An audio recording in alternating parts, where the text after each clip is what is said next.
अस्सलाम वालेकुम नाज़रीन, आप देख रहे हैं KTV उर्दू कश्मीर। शाहिद बुखारी के साथ आपका प्रोग्राम में खैर मकदम है। नाज़रीन किराम, बात करते हैं इस वक्त यहाँ जम्मू कश्मीर के अंदर जारी उस सियासी माहौल के बारे में, जिस सियासी माहौल में कई एक ऐसे सवाल उभर रहे हैं जो तशना तलब रहेंगे तब तक जब तक इंतखाबात के नताइज आएंगे और उसके बाद एक दो माह बाद क्या कुछ यहां पर सियासी मंजरनामा रहेगा उस पर। क्योंकि बताया जाता है कि जो DDC के इंतखाबात हैं उनको लेकर के जो सियासतें गर्म हैं यहां पर, उन सियासतों में जो उम्मीदवार हैं जो पार्टियों से जुड़े हुए हैं तो वो बड़े बड़े वादे कर रहे हैं।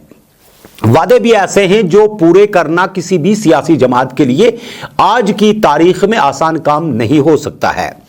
अव्वल तो यह देखना पड़ेगा कि जम्मू कश्मीर के अंदर जो DDC के इंतखाबात हैं, इन इंतखाबात में जो पावर्स मिलेंगे DDC के उन अरकान को जो जीत करके आएंगे वो किस प्रकार के होंगे, और दूसरे ये कि फिर जब डिस्ट्रिक्ट लेवल पर ये पहुंच जाएंगे तो वहां पर इनके चेयरमैन बनेंगे। ऑलरेडी जो डिप्टी कमिश्नर साहिबान हैं वो ब्यूरोक्रेसी के अंदर हैं और उन्हें अपना कामकाज संभालना है, अपने तरीके से देखना है। डिमांड्स बहुत ज्यादा होंगी और आगे फंड्स के हिसाब क्या होंगे, सरकार किस प्रकार से इस सारे मामले को चलाएगी, किस तरीके से सभी लोगों के मामलात के हवाले से बात करेगी और कितनी चलेगी, यह बड़ी बात होगी। क्योंकि असल में जो मुद्दा आ जाता है वो है चलने का, और जब मैं चलने की बात करता हूं तो इसके पीछे एक बड़ा मामला यह है कि मैं बहुत सोच समझ कर यह बात आपके साथ कर रहा हूं। मामला यह है नाज़रीन किराम कि जब यहां पर पंचायतों के चुनाव हुए या फिर आपने देखा होगा कि जो हमारे म्यूनिसिपल के चुनाव हुए, इन चुनाव के अंदर जो मेंबरान या कॉर्पोरेटर्स जीत करके आए या फिर जो पंच या सरपंच बन गए तो उन्होंने भी अपने तरीके से अपने अपने इलाके में कामकाज शुरू किया, चाहे कम या ज्यादा काम कर रहे थे। कोविड-19 भी बीच में आया, एक बड़ी वबाल बन के रहा, जिसकी वजह से बहुत सारे काम जो थे वो ठप हो गए। कई एक जगह पर बड़ी साइट्स पे जब हम गवर्नमेंट के पंचायतों के हद इख्तियार से बाहर की बात करते हैं, अर्बन लोकल बॉडीज के बाहर की बात करते हैं, ऐसे काम की बात करते हैं जो मरकज के अंदर आते हैं, कुछ महकमे या फिर जो यहां पर निजी सतह पर हम देखेंगे कि जम्मू कश्मीर की सरकार के अंदर आ जाते हैं, तो ऐसे महकमों में भी कई काम ऐसे हैं जो कहने में कुछ और होते हैं और जब जमीनी सतह पर देखने में आते हैं तो कुछ और होते हैं। नाज़रीन किराम, आपको याद होगा कि गुज़श्ता एक प्रोग्राम में मैंने आपके साथ बात की थी और मैंने उसको चीफ इंजीनियर R&B के साथ भी बात की थी, जिलानी साहब के साथ, और उसमें मैंने ये बात उनसे पूछी थी कि आपने एक इंटरव्यू दिया था ऑल इंडिया रेडियो को, जिसमें आपने कहा था कि इस बार सरकार ने यह तहिया कर दिया है कि जम्मू कश्मीर के अंदर जितनी भी सड़कें गुज़श्ता 5 बरस के अंदर मैग्डमाइज नहीं हो पाई या जिनको ठीक ठाक नहीं किया गया उनको मुकम्मल ठीक कर दिया जाएगा। और उसके बाद हमने सोचा कि उस बात की पुष्टि की जाए कि देखें कि ये किस अंदाज में ये बात कहते हैं, चूंकि इसमें 200 करोड़ रुपए की भी बात की गई थी कि इसमें जो पैसा है वो मुख्तस रखा गया है और इस तरीके से ये पैसा जो है वो जमीनी सतह पर नजर आएगा और यहाँ की सड़कें जो हैं जो इंतहाई खस्ता हाल हो चुकी हैं, कई इलाकों की तरफ जो शाहराएं हैं वो मुकम्मल तौर पर तबाह हैं, उसके साथ साथ गली कोचों की बात आती है, दीगर सड़कों की बात आती है। तो उस हवाले से जब हमने बात की थी तो यकीन दिलवाया था उसको चीफ इंजीनियर ने कि कोई भी ऐसी सड़क नहीं रहेगी जो मैग्डम के बगैर हो, और कोशिश की जाएगी कि जिला तरक्याती कमिश्नरान के साथ मिलकर के जो उनके उस वक्त एक बॉडी का हिस्सा बने थे उनके साथ मिलकर के पंचायतों को एतमाद में लेकर के ये सारी सड़कें जो है ठीक कर दी जाएंगी। कोविड-19 का लॉकडाउन भी खुला और उसके साथ ही कई एक जगह पर सड़कों पर मैग्डमाइज होना भी शुरू हो गया। हम ये बिल्कुल नहीं कहेंगे नहीं हुआ, कई शाहराएं हैं जहां पर ये कह सकते हैं तजदीद नौ के हवाले से सरकार ने कई इकदाम उठाए, लेकिन बेशतर इलाके ऐसे थे, बेशतर सड़कें ऐसी हैं जो बिल्कुल ठीक ठाक नहीं हो पाई। और अब बर्फ का मौसम आ गया तो जाहिर सी बात है कि मैग्डम का टाइम खत्म हो गया और अब ये उम्मीद कर लेना कि इस साल में मैग्डम हो जाएगा। यानी कि अगर हम अब बजट के हवाले से बात करें या फिर मौसम सरमा के हवाले से बात करें तो मार्च अप्रैल तक अब यहां पर मैग्डमाइज की बात करना ही बिल्कुल यह कह सकते हैं कि सलबस से बाहर की बात है। अब कहां तक वादे पूरे हो पाए वो तो आपने जमीन पर देख लिया, और जो सड़कें हैं वो वैसे की वैसे रह गई, जहां पर खड़े पड़े हुए हैं वो पड़े हुए हैं, जहां पर ढलान सड़कों बन गई है वो बन गई है। जो लोग सड़कों के हवाले से बड़ी बड़ी लाइनों में खड़े होते थे दफातर के बाहर के, शायद उनकी सड़क ठीक हो जाएगी, उनकी गली कूचे के हवाले से कोई बड़ी संजीदगी दिखाई जाएगी, उतना तो नहीं हो पाया। लेकिन जो कुछ भी जमीनी सतह पर मुमकिन हो पाया अफसरान से या डिप्टी कमिश्नर लेवल पे, तो वो करने की कोशिश की गई। लेकिन सारा कुछ ठीक ठाक हो गया, वो बिल्कुल हम नहीं मान सकते। आपने गुज़िश्ता कल देखा होगा कि जब हमने एक्स यूनियन मिनिस्टर से बात करी थी शहनवाज हुसैन से, तो उन्होंने भी कहा कि जमीनी सतह पर जो कुछ भी होना था कोविड-19 की वजह से और गुपकार गैंग की वजह से नहीं हो पाया, वो लोगों को उकसा रहे हैं। अब चूंकि अब बकौले उनके कि वो उकसा रहे थे, फिलहाल उनकी बात को भी 2 मिनट के लिए मान के चलते हैं, तो अब वो भी चुनाव के अंदर है और उनके अब नुमाइंदे भी हैं। डीडीसी बन के वो जब बाहर आ जाएंगे, कितने लोग आएंगे, और इसमें हंग टाइप का ये सारा सिस्टम रहेगा कि अगर हम देखें डीडीसी के अंदर जो नताइज आ रहे हैं या जो रुझान का एक सिलसिला अब बढ़ना शुरू हो गया है, क्योंकि जैसे जैसे ये चुनाव नजदीक आ रहे हैं पहले मरहले के, तो कई एक जगह पर चुनावी सूरत हाल जो है वो एकदम थोड़ी सी वाज़ह होकर के सामने आ रही है। और उसके साथ ही ऐसे अंदिए भी मिल रहे हैं कि कई जगहें ऐसी भी हैं जहां पर जो शरह होगी वोट की वो बड़ा कम दिखेगी, और कई जगह ऐसी हैं जहां पर अच्छी खासी भी दिखेंगी।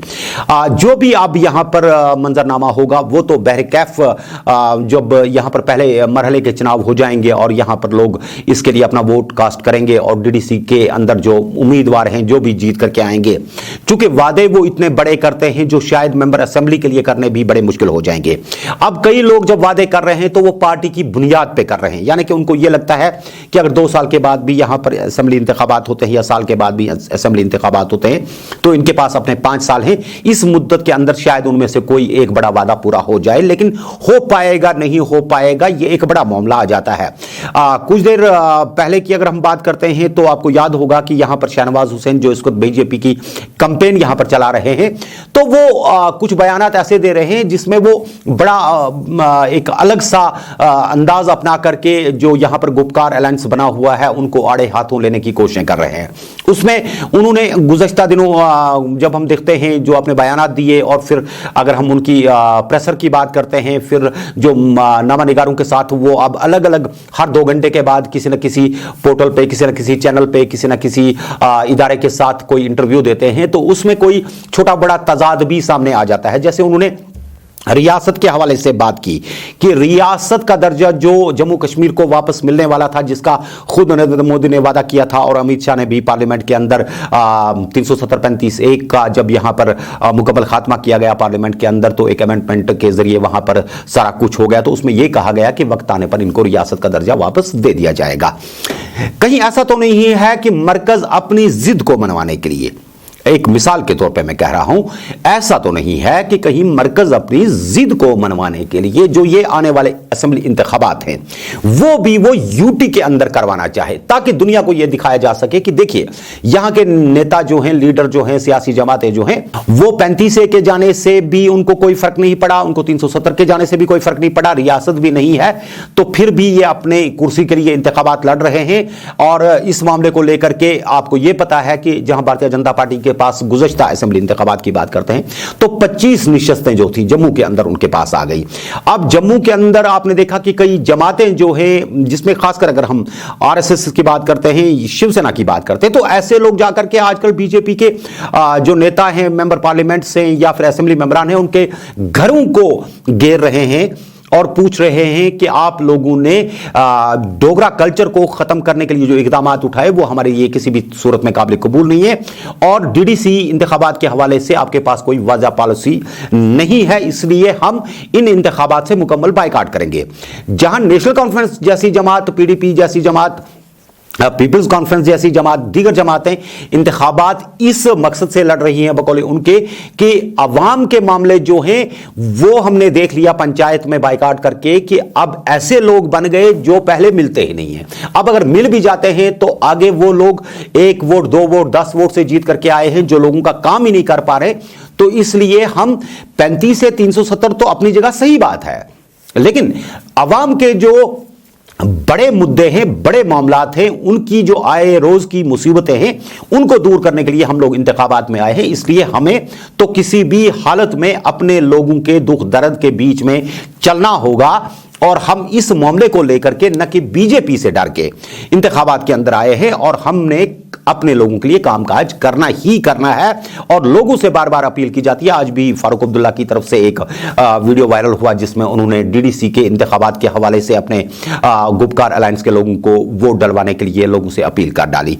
फारूक अब्दुल्ला जैसे आदमी जो जाकर के किसी भी सभा के अंदर, किसी भी जलसे के अंदर छा जाया करते थे, कोविड-19 की वजह से बताया जाता है कि उनके किसी रिलेशन के बीच में किसी का कोविड पॉजिटिव था और उसके बाद वो क्वारंटाइन हो गए, वो जलसों के बीच में नहीं आ रहे हैं।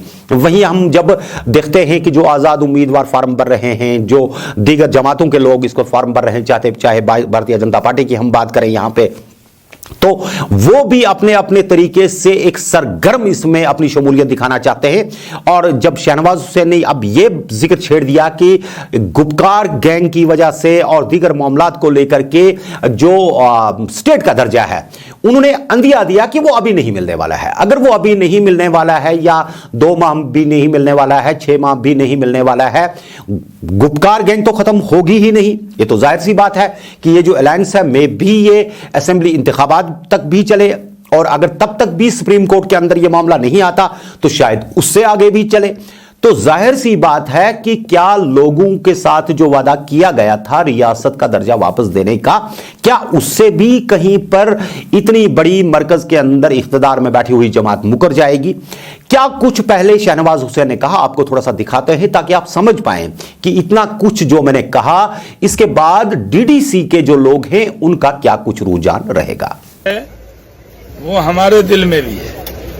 हमने कभी नहीं कहा कि हम स्टेटहुड नहीं देंगे, लेकिन अभी जो माहौल है, ये जो सेपरेटिस्ट हैं, ये जो बीजेपी के साथ पहले जुड़े रहे कई बार, एनसी या पीडीपी, ये सब गुपकार गैंग बना लिया है। ये हमें ताकतवर मानते हैं तभी तो वो गैंगअप हुए हैं। अगर वो हमें कुछ नहीं मानते तो अलग अलग चुनाव लड़ते। सबसे बड़ा कबूलनामा है कि महबूबा मुफ्ती को लगता है कि बीजेपी को वो अकेले नहीं हरा सकते, उमर अब्दुल्ला को लगता है कि बीजेपी को वो अकेले नहीं हरा सकते, इसलिए कुछ दल मिल गए हैं। लेकिन मैं आपको कहूं कि हम लोग इस चुनाव को इसलिए सिर्फ डेवलपमेंट के लिए चुनाव है, ये चुनाव कोई मुद्दे के लिए नहीं है, ये डिस्ट्रिक्ट का चुनाव है, पंचायत का चुनाव है, तरक्की का चुनाव। ये तरक्की के चुनाव के लिए हम चुनाव के मैदान में हैं। किसी को भी डरने की जरूरत नहीं है। इतनी बड़ी तादाद में लोग आए, हमारे 3 कार्यकर्ता की हत्या हो गई यहाँ, 3 अभी हुई, 6 से ज्यादा लोग मारे गए और यहाँ पर इतनी बड़ी तादाद में लोग आए। इसका मतलब कि साफ मैसेज है कि भारतीय जनता पार्टी घाटी में भी कमल खिलाएगी। कोर्ट ने कोई स्टे नहीं दिया है, इसलिए ये सब झूठ प्रचार पीडीपी नहीं करे। वो धारा 370 पर रोज बोले तो कोर्ट में सब जुडिस नहीं है, और मैं बोलूं तो वो सब जुडिस हो गया। ये ड्रामा बंद करे पीडीपी और एनसी, इस तरह की बयानबाजी न करे। धारा 370 कानून के तहत पार्लियामेंट से कानून बना के खत्म कर दिया। अब उसके हर मुद्दे पे जितने कानून बनते हैं, सब मुद्दे पर लोग कोर्ट में जाते हैं तो सब जुडिस हो जाता है। कोर्ट में तो कोई भी जा सकता है, लेकिन कोर्ट ने उनको क्या स्टे दिया है जो ये सब ड्रामा कर रहे हैं? 70 साल तक धारा 370 बचाने के नाम पर राजनीति की, अब झूठ बोल रहे हैं कि धारा 370 को वापस लाएंगे। मैं फिर कहता हूं, आज धारा 370 को हमने दफना दिया, अब कब्र से लौट के वो नहीं आएगा। जी हां दोस्तों, आपने देखा कि शहनवाज हुसैन ने किस अंदाज में लगी लिपटी तरीके से यह बात कह दी कि जो रियासत का दर्जा है उसको बहाल करने में भी कहीं पर गुपकार अलायंस जो है वो आड़े आ रही है। अब देखिए, कल तक तो डीडीसी के इंतखाबात की बात थी ही नहीं। अब जब डीडीसी के इंतखाबात की बात आई तो पहले तो सभी जमातों ने ये सोच करके रखा हुआ था यहां पर अलायंस के अंदर कि तब तक कोई इंतखाबात नहीं होंगे जब तक 370 और 35 से वापस नहीं आ जाता है। लेकिन अब चूंकि अवामी मफादात की बात आई और बैरूनी दुनिया भी शायद उनसे यह सवाल करे कि आपके नुमाइंदे हैं कहां, अगर हर एक सीट के ऊपर, चाहे वो डीडीसी के हों, चाहे वो पंचायत के हों, चाहे अर्बन लोकल बॉडीज के हों, अगर उस पर भारतीय जनता पार्टी या उनके हम ख्याल लोग आ जाते हैं। वहीं अल्ताफ बुखारी जब भांडीपुरा के अंदर कल गए तो वहां पर उन्होंने अपनी पार्टी बनाने के पीछे जो अगराज और मकासिद पेश किए और साथ साथ ये बताया कि किस अंदाज में उनको मजबूरी पूरी पड़ी आवाम के मसाइल को देख करके अपना सारा कुछ स्टेक पर लगाने के लिए, और उसके बाद उन्होंने अपनी पार्टी को वजूद में लाया। हम ख्याल लोग मिलते गए और एक बड़ा कारवान बन गया, और अब जितनी भी यहां पर 140 निशस्तें हैं उन पर वो इसको चुनाव लड़ेंगे और जीत दर्ज करके दिखाएंगे। क्या कुछ अल्ताफ बुखारी ने इस मौके पर नामानिगारों से बात करते हुए कहा, पहले आपको ये दिखाते हैं। अपनी पार्टी की पब्लिक कांटेक्ट मुहिम का आगाज किया और बांडीपोरा से शुरुआत किए देते हैं।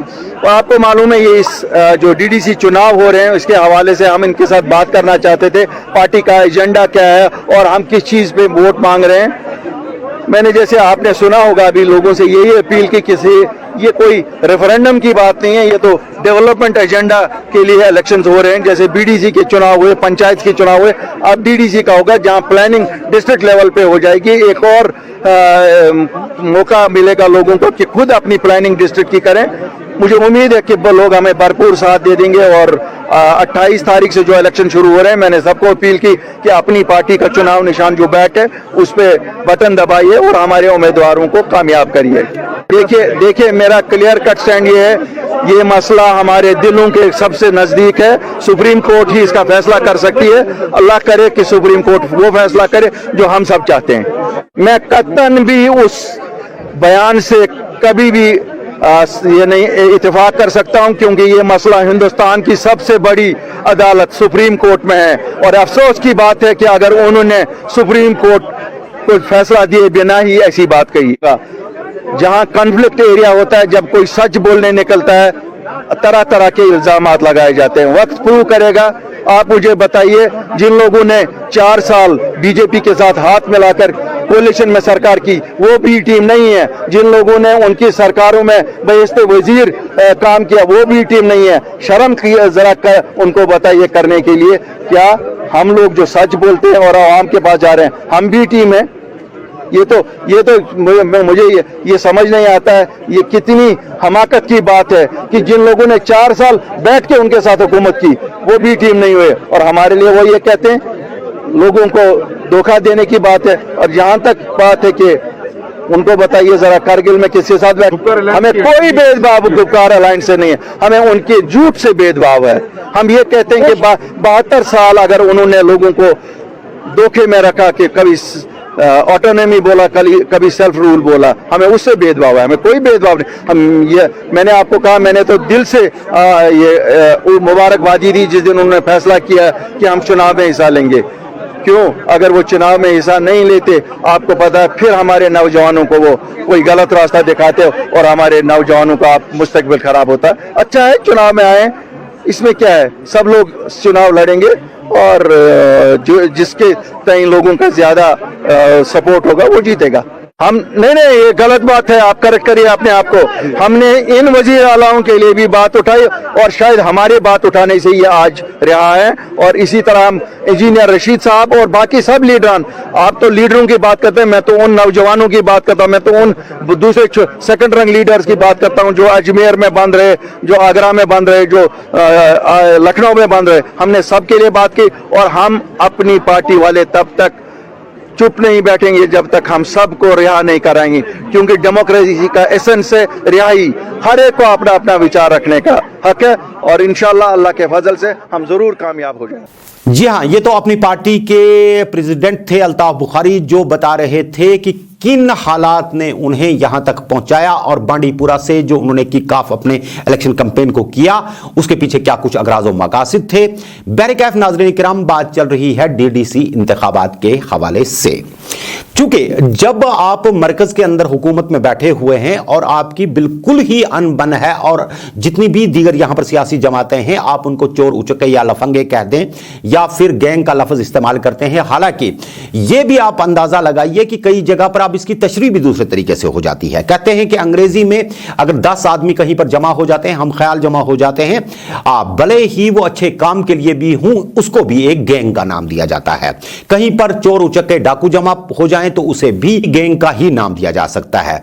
कोई लोग जाकर के किसी का घर लूटने के लिए चले जाएं, 10-15 आदमी उसमें मुलविस हैं तो वो भी गैंग बनती है।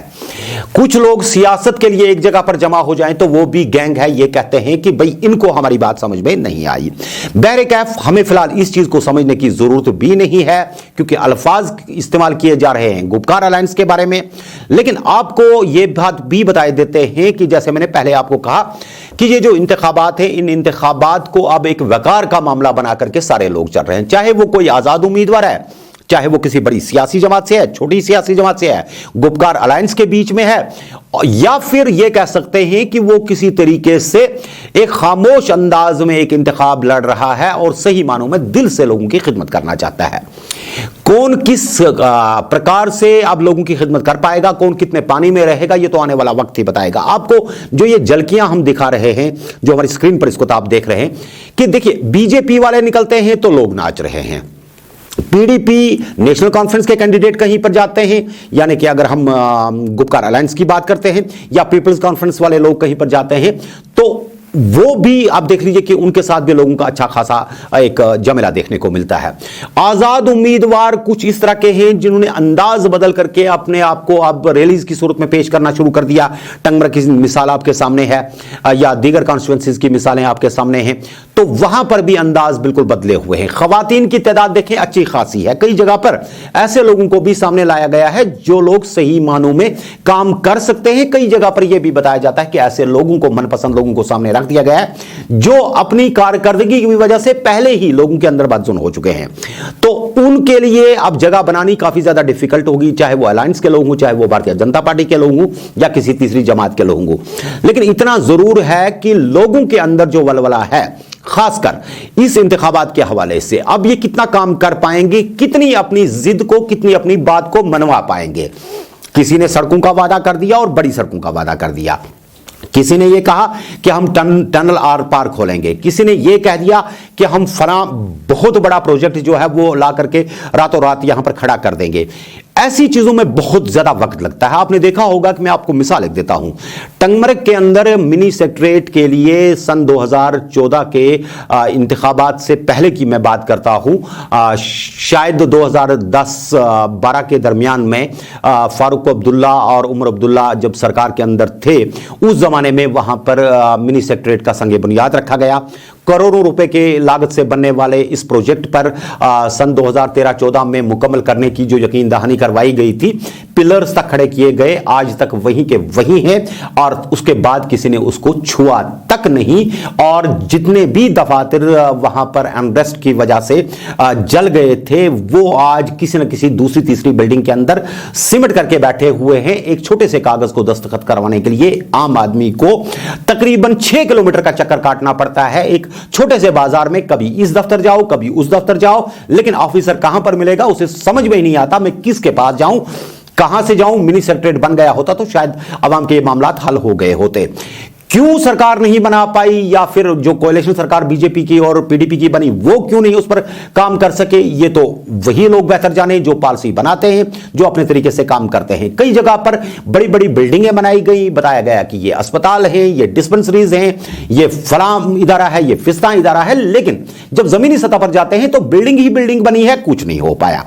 कई जगह पर बांध बांधे गए नदियों के, और यह बताया गया कि पानी जो है इरिगेशन का रिस्क करके दूसरी जगहों को चला जाता है या जाया हो जाता है रास्ते में, उसको अपने तरीके से सीमेंट करवाई गई, उसमें पत्थर लगवाए गए, उसमें बोल्डर्स के जरिए भराई करवाई गई और उनकी जो कुदरती एक बहाव था उसको बिल्कुल डिस्टर्ब करके अब वो ड्रेनेज की सूरत में सामने आ गए हैं। बिजली की बात करें तो मुकम्मल तरीके से नायाब ही नजर आती है।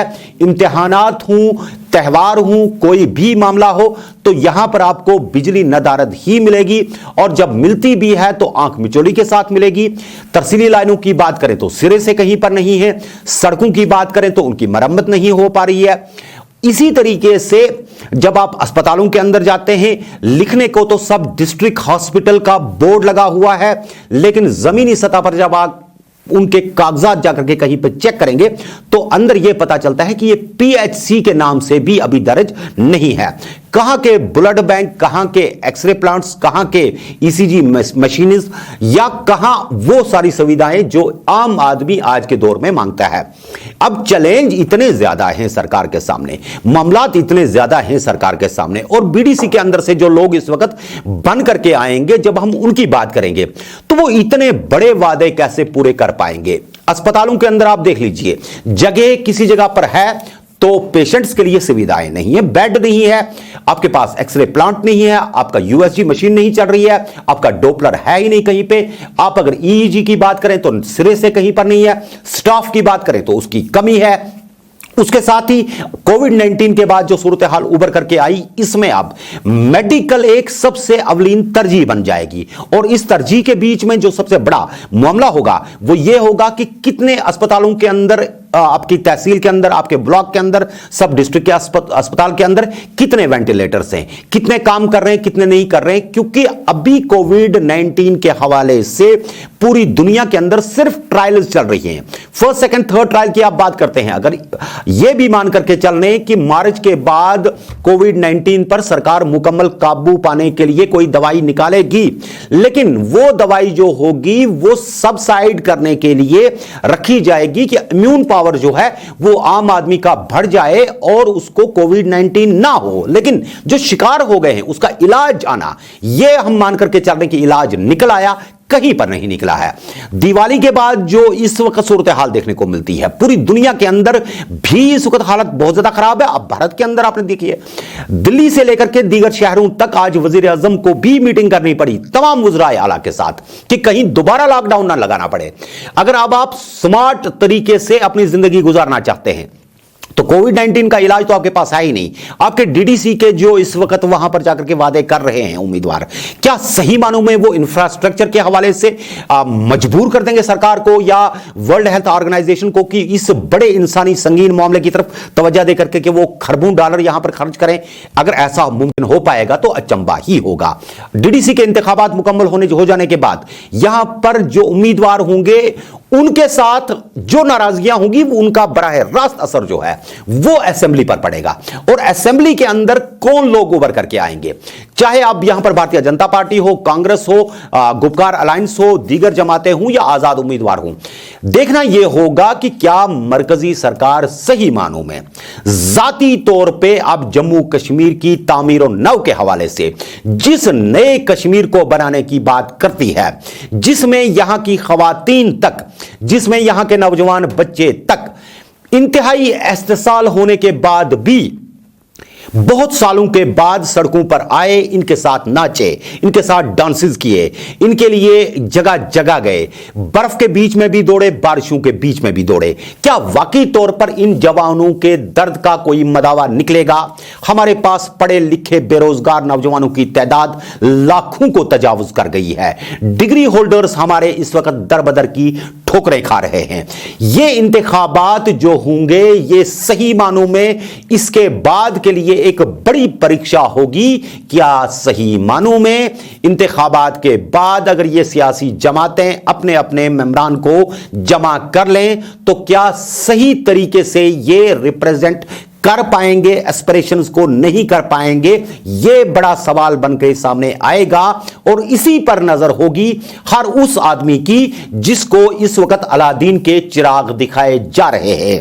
इस चिराग को रगड़ने से क्या वाकई तौर लोगों के दर्द का मदावा होगा, नहीं होगा, यह तो आने वाला कल बताएगा। लेकिन चिराग को इस अंदाज में भी न पेश किया जाए कि कल को अगर रगड़ रगड़ के हाथ भी घिस जाएं तो एक आदमी को भी अगर आप बाइज्जत रोजगार नहीं दे पाए, लोगों के मामलात हल नहीं कर पाए, अस्पतालों के अंदर इंफ्रास्ट्रक्चर को बेहतर नहीं कर पाए, निजाम तालीम आपके लिए नई एजुकेशनल पॉलिसी के साथ एक बड़ा चैलेंज होगा।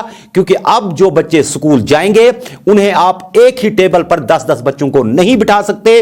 कोविड-19 का तकाजा है कि आपको डिस्टेंसेस मेंटेन करनी होंगी, स्मार्ट क्लासेस देनी होंगी। इस हवाले से आपकी दस्तरस कितनी होगी? और ऐसे इलाके जहां पर 4G नहीं चलता, खासकर मैं जम्मू कश्मीर की बात करूंगा, यहां के लिए सरकार को यह सोचना होगा कि ज्यादा देर तक यहां के बच्चों को एजुकेशन से, बेटर नॉलेज से हम लोग महरूम नहीं रख सकते। इसके लिए अगरचे यहां के लोग 4G की कीमत अदा कर रहे हैं और गुज़श्ता 18 माह से टोटल यहां के लोगों ने जितने भी अपने मोबाइल्स को रिचार्ज किया इंटरनेट के हवाले से 4G की कीमत दी और 2G बदले में मिला। ये जो खरबों खरबों रुपए का मुनाफा यहां की टेलीकॉम कंपनीज को मिला, क्या ये कंपनियां यहां 3 यतीम खाने या 3 ऐसे स्कूल खोल सकते हैं इतने पैसे से जो खरबों रुपया इनको ओवरड्राफ्ट मिल गया है?